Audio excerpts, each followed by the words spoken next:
ఎప్పటికప్పుడు తాజా వార్తలను అందిస్తున్న కేఆర్ క్రైమ్ న్యూస్ కు స్వాగతం. ఎప్పటికప్పుడు తాజా వార్తలను అందిస్తున్న కేఆర్ క్రైమ్ న్యూస్ కు స్వాగతం. బీసీలందరిని కూడా ఇప్పుడున్నటువంటి ఈ కాలానికి అనుగుణంగా నూతన టెక్నాలజీ ఉపయోగించి వర్గాల వారిని ఆర్థికంగా, రాజకీయంగా, సామాజికంగా సమాజంలో అయినప్పటికీ కూడా వెంకటేశ్వరరాజు గారికి మరొకసారి కంగ్రాచులేషన్స్ తెలియజేస్తూ నమస్కారాలు తెలుపుకుంటూ అందరికి కూడా ఈరోజు చాలా ఆనందంగా ఉంది. ఒక కార్యకర్తకి పదవి వచ్చినందుకు మాకే వచ్చిందన్నంత ఆనందంగా ఉంది నిజంగా చెప్పాలంటే. ఎందుకంటే ఊరు కొరకునే రాలేదన్నట్టు ఒక సాంగ్ ఉంటుంది, రేవంత్ రెడ్డి గారి సాంగ్. రాజు గారికి పదవి ఎందుకు వచ్చిందంటే మీ అందరు కూడా వినాలండి. 2014లో మేమందరం ప్రతిపక్షంలో ఉన్నాం. ఆ రోజు 12వ వార్డు పోటీ చేయాల్సి వచ్చింది. ఆ రోజు ఎందుకో ఆ ఎలక్షన్లో మేమందరం కూడా కీలకంగా ఉన్నాం. సీట్లు ఎట్లా బీఫామ్లు ఏంటనేది.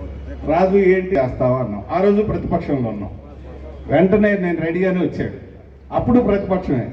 మళ్ళా 2021లో జరిగినాయి కదా, ఆ రోజు మళ్ళా ప్రతిపక్షంలో ఉన్న సైకో ఉన్నాడు. ఆ రోజు ముఖ్యమంత్రిగా ఆయనకి బెదిరీటాలు ఇవన్నీ జరిగినాయి. మన రాజుకి కూరగాయల మార్కెట్లో ఒక మంచి షాప్ ఉంది, 5,000 వచ్చేది రోజుకి ఆదాయం.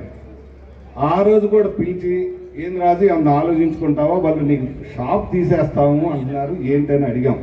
ఆ రోజు కూడా చాలామంది రాలా, నియోజకవర్గంలో కాదు, రాష్ట్రంలో కాదు, కొద్దిమందికి ఏదో ఉంది. అడిగాం రాజుని, అలా పోతే పోయింది, రోజుకి 5,000 అంటే నెలకు 1,00,000 మళ్ళా సంపాదించుకుంటా నేను పోటీ చేస్తా అన్నాడు. ఓడిపోయాడు.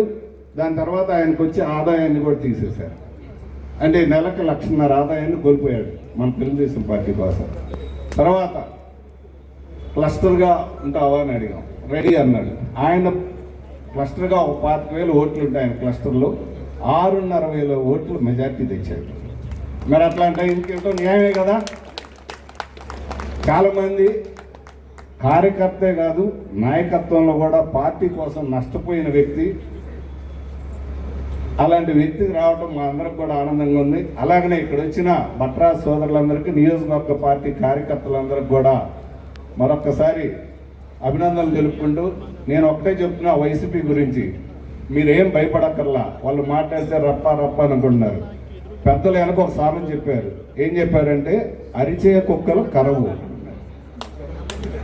అరిచే కుక్కలు కరవు.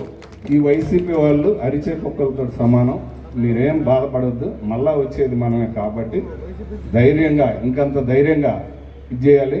అలాగనే ఈ పదవి రావడానికి సహకరించిన కన్నా లక్ష్మీనారాయణ గారికి, అలాగనే ఎంపీ గారు శ్రీకృష్ణదేవరాయలు గారికి, అందరికి కూడా మరొకసారి అభినందనలు తెలుపుకుంటూ సెలవు తీసుకున్నాను.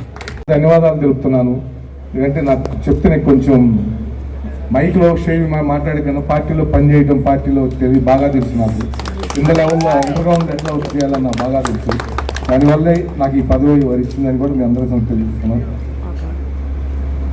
శ్రీ భగవాన్ సత్యసాయిబాబా వారు జన్మించిన కులంలో జన్మించడం నా పూర్వజన్మ సుకృతం భావిస్తూ, నా భట్రాజు కులంలో ఎంతోమంది కవులు, కళాకారులు, ప్రసిద్ధి పొందిన వ్యక్తులు ఉన్నారు. కానీ నేటికి చాలామంది నా భట్రాజు కుల సభ్యులు పేదరికంలో, ఆర్థికంగా ఇబ్బందుల్లో ఉన్నారు.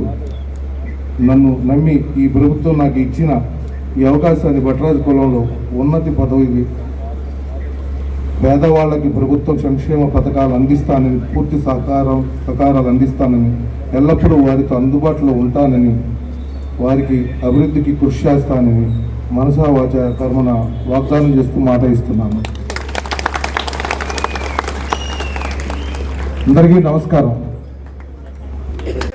లేదు, తెలుగుదేశం పార్టీ ఎలక్షన్స్ అయిపోయిన తర్వాత కూడా ముందు పనిచేసిన ప్రతి ఒక్కరిని కూడా కొద్ది సమయం పట్టచ్చు, కానీ ప్రతి ఒక్కరికి కూడా వారికి చేయవలసిన న్యాయం చేసుకుంటూ వెళ్తుంది అనే దానికి ఉదాహరణ ఈ నలుగురు ఇక్కడ కూర్చొని ఉన్నారు. కాబట్టి ఇక్కడ ఉన్న కార్యకర్తలు కానీ, నాయకులు కానీ కోరేది ఒకటే, తప్పకుండా అధికారంలోకి వచ్చిన తర్వాత ఎమ్మెల్యేగా అయినా ఎంపీగా అయినా సీఎంగా అయినా ఉండే పనులు ఉంటాయి. ఎందుకంటే ఎలక్షన్స్ ముందు కేవలం ప్రతిపక్షంలో ఉన్నప్పుడు ఎలక్షన్స్ దానిపైన ఉంటుంది, కానీ గెలిచిన తర్వాత రాష్ట్రాన్ని నడపాలి. అది కూడా ఆంధ్రప్రదేశ్లో ఉన్న పరిస్థితులు మీ అందరికీ తెలుసు. ఎంతటి ఆర్థిక భారంతో రాష్ట్రం నడుపుతూ ఉన్నాము, ఆర్థిక లోటుతో రాష్ట్రం నడుపుతూ ఉన్నాము అని చెప్పి మీ అందరికీ కూడా తెలుసు. ఇంత ఎక్స్పీరియన్స్ ఉంది కాబట్టి చంద్రబాబు నాయుడు గారు ఎక్కడ కూడా ఏ ఒక్క వర్గానికి కూడా ఎటువంటి ఇబ్బంది లేకుండా ఈరోజు నడుపుతూ ఉన్నారు రాష్ట్రాన్ని. చెప్పాం ఎలక్షన్ సమయంలో సూపర్ 6 ప్రకారం ఇస్తాం ప్రతి హామీ అని చెప్పి. దాంట్లో అన్నదాత సుఖీభవ ఇచ్చాం. దాని తర్వాత తల్లికి వందనం ప్రతి ఒక్కరికి కూడా ఇవ్వడం జరుగుతుందని చెప్పాం, ఇచ్చాం. అలాగే ఉచిత బస్సు చాలామంది అవుతుందా లేదా అని చెప్పి చాలా గొడవ చేశారు, లేదు చేసి చూపించాం. పెన్షన్స్ లేదు ఇది అవ్వదు, 4,000 రూపాయలు ఎప్పటికి అవ్వాలి. పోయినసారి 2,000 నుంచి 3,000 పెంచడానికే 4-5 సంవత్సరాలు పట్టింది, ఇక్కడ ఎప్పుడు అవ్వాలి అన్నారు, కాదు చేసి చూపించాం. అలాగే దీపం పథకం 3 ఉచిత ఏదైతే సిలిండర్ ఉన్నాయో అవి కూడా ఇవ్వటం జరిగింది, అందరికి కూడా అందుతూ ఉన్నాయి. ఇవన్నీ ఏదో ఊరినే చెప్పేవి కాదు, ఇవన్నీ కూడా మీరు కూడా చూస్తూ ఉన్నారు కాబట్టి నేను చెప్తా ఉన్నాను. మీరు కూడా ఎక్స్పీరియన్స్ చేస్తూ ఉన్నారు, మీరు కూడా దీని లాభం పొందుతున్నారు కాబట్టి. ఇవన్నీ కూడా ఈరోజు ఇంత ఆర్థిక లోటు ఉన్నా కానీ నడుస్తూ ఉంది అంటే ఎక్కడ ఏ వర్గానికి కూడా ఎటువంటి ఇబ్బంది లేకుండా కూడా. అలాగే ఇవన్నీ చేస్తూ మరొక వైపు చాలామందికి ఉన్న ఆశ ఏమిటి అంటే మేము చదువుకున్నాము మాకు ఉద్యోగాలు రావాలి అనేది. దాన్ని కూడా పూరిస్తూ ఒకటి డిఎస్సి, మెగా డిఎస్సి ఎప్పుడు చేయని విధంగా నిర్వహించడం జరిగింది. దాదాపు 16,000 మందికి మెగా డిఎస్సి ద్వారా ఉద్యోగాలు కూడా ఇవ్వడం జరిగింది. ఈ రాష్ట్రంలో జరిగింది. మన పిల్లలు చదివించారు, చాలామంది తల్లిదండ్రులు కష్టపడి చదివించారు, వాళ్ళకి ఉద్యోగాలు ఇవ్వాలి అని చెప్పి ఇవ్వడం కూడా జరిగింది. అక్కడితో ఆగలేదు, ఆగకుండా ఇక్కడికి రాష్ట్రం అభివృద్ధి చెందాలి, అభివృద్ధి చెందితేనే పిల్లలు ఇక్కడ బాగా చదువుతూ ఉన్నారు, ఇక్కడ పిల్లలు చదివిన వారికి ఉద్యోగాలు రావాలంటే ఇక్కడ పెట్టుబడులు వస్తేనే జరుగుతుందనే ఉద్దేశంతో దేశం మొత్తం మీద గడిచిన సంవత్సరంలో ఎంతైతే పెట్టుబడులు వచ్చి పెట్టారో దాంట్లో 25% పెట్టుబడులు ఆంధ్రప్రదేశ్లోనే పెట్టారని చెప్పి నిన్న ఏదైతే నీతి ఆయోగ్ ఉందో వారు కూడా చెప్పడం జరిగింది. 25% అంటే 100 రూపాయలు భారతదేశంలో ఇన్వెస్ట్ చేస్తే 25 రూపాయలు ఆంధ్రప్రదేశ్లోనే వచ్చి చేశారు. చేయటం అనేది అంత సులువైన పని కాదు. ఎందుకంటే చాలామందికి చాలా అపోహలు ఉన్నాయి.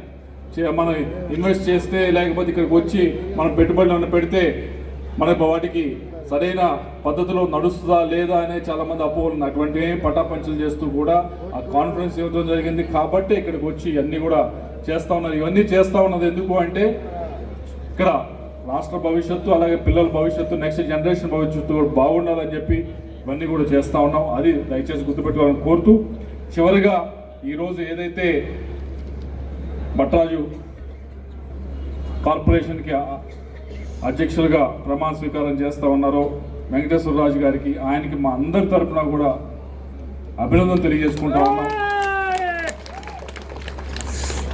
కోరేది ఒకటే, మీరు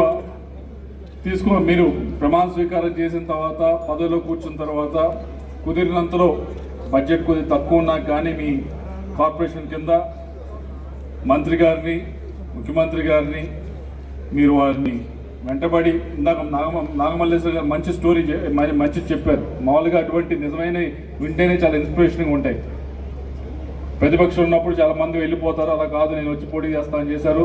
అప్పుడు ఎంత ధైర్యంగా అయితే మీరు ముందుకు వచ్చి చేశారో అంతే ధైర్యంగా అంతే పట్టుదలతో ఈ పదవిని కూడా మీరు కేవలం అలంకారప్రాయంగా కాకుండా 10 మందికి ఉపయోగపడేదానికి, 10 మందికి లోన్లు ఇప్పించేదానికి, స్కాలర్షిప్ ఇప్పించేదానికి మీరు ఉపయోగిస్తారని పూర్తి నమ్మకంతో అటు కన్నా లక్ష్మణరావు గారు మీ మీద ఇంత కాన్ఫిడెన్స్ పెట్టి ఆయన ఇప్పించడం జరిగింది. అలాగే రాష్ట్రం అన్ని ప్రాంతాలకు కూడా తిరిగి మీరు అందరికీ ఉపయోగపడతారని చెప్పి మనస్ఫూర్తిగా నమ్ముతూ అందరి తరఫున కూడా అభివృద్ధి తెలియజేసుకుంటూ సెలవు తీసుకుంటా ఉన్నాం.